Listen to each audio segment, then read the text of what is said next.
বন্ধুরা, এক গুরুত্বপূর্ণ তথ্য নিয়ে এসেছি। তোমরা শুনলে সত্যিই চমকে যাবে যে সন্দীপ ঘোষকে কেন গ্রেপ্তার করা হলো, সেই নেতা কি বলল, সবটাই বলবো এই পুরোটা ভিডিওর মাধ্যমে। ভিডিওটা প্রথম থেকে শেষ অবধি অবশ্যই দেখবে। আমার নতুন একটা ব্লগে সবাইকে স্বাগত। আশা করি তোমরা টাইটেল আর থাম্বনেল দেখে হলেও বুঝতে পারছো বা আন্দাজ করতে পারছো যে আজকে গুরুত্বপূর্ণ তথ্য এটাই যে সন্দীপ ঘোষকে কেন গ্রেপ্তার করা হয়েছিল।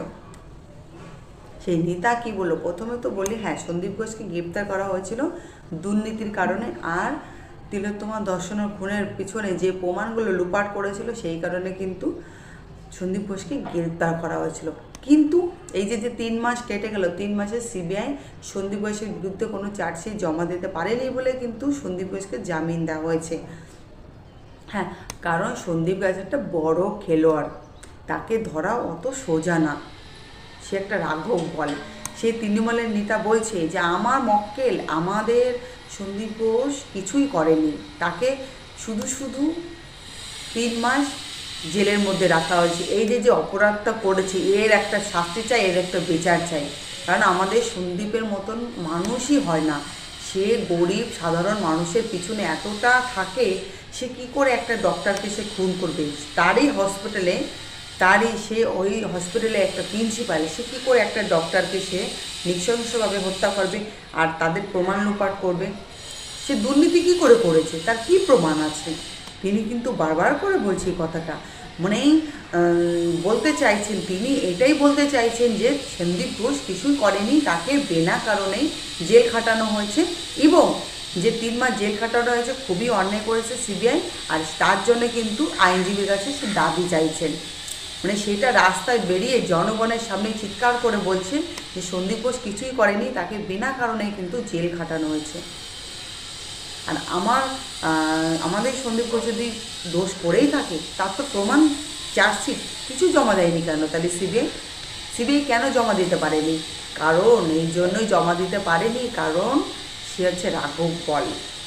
সে যে কাজটা করেছে সব প্ল্যান মতন করেছে, তার বিরুদ্ধে কোনো প্রমাণ বা তথ্য কিছুই রাখেনি।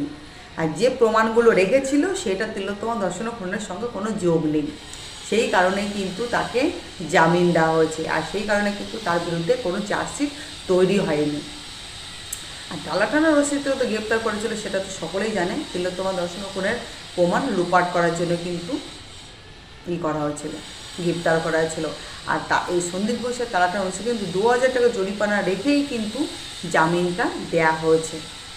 আর তিনি যে বলছেন, এই যে যে তৃণমূলের নেতা, তিনি আরও বলেছেন যে এই যে যে নির্যাতনটা যে হারালো তিলোত্তমা, যে তার প্রাণ ত্যাগ করলো, প্রাণ চলে গেল যার, এর পিছনে একমাত্র কারণ বা দোষী হচ্ছে তার বাবা মা। তার বাবা মা কী করে দোষী হয়? তিনিও তো বাবা, তিনিও তো কারোর বাবা, কারোর সন্তান। তিনি কি করে এই কথাটা বলেন যে এর জন্য দায়ী তার মা আর বাবা? কেন এর জন্য কেন ওর মা বাবা দায়ী হবে? আপনারাই বলুন, জনগণ বন্ধুরা, আপনারাই বলুন কি করে তার মা বাবা দায়ী হয়? কি করে দায়ী হয়? তিনি যে বলছে যে এর জন্য দায়ী হচ্ছে তার মা বাবা, আমাদের সন্দীপ ঘোষ কিছুই করেনি, তাকে বিনা কারণে জেল খাটানো হয়েছে 3 মাস, আর এরও বিচার চাই। মানে 3 মাস জেল খাটিয়েছে, তার বিরুদ্ধে যে দুর্নীতির কেস রয়েছে সেটা তিনি বিশ্বাস করতে চাইছেন না। তিনি একটা কথাই বলছেন যে উনি যদি দোষী করে থাকেন তাহলে ওনার বিরুদ্ধে 4 মাসে কোনো চার্জশিট জমা পড়েনি কেন, কোনো প্রমাণ জমা পড়েনি কেন? যাই হোক, তাহলে আজকে ভিডিওটা পর্যন্ত। ভিডিওটা যদি ভালো লেগে থাকে অবশ্যই আমার চ্যানেলটাকে সাবস্ক্রাইব করে আমার ভিডিওটা একটা লাইক করে আমার পাশে থাকবেন। সবাই একসঙ্গে বলবেন উই অন জাস্টি, আমার তরফ তোমার বিচার চাই। সব ভালো থাকবেন, সুস্থ থাকবেন।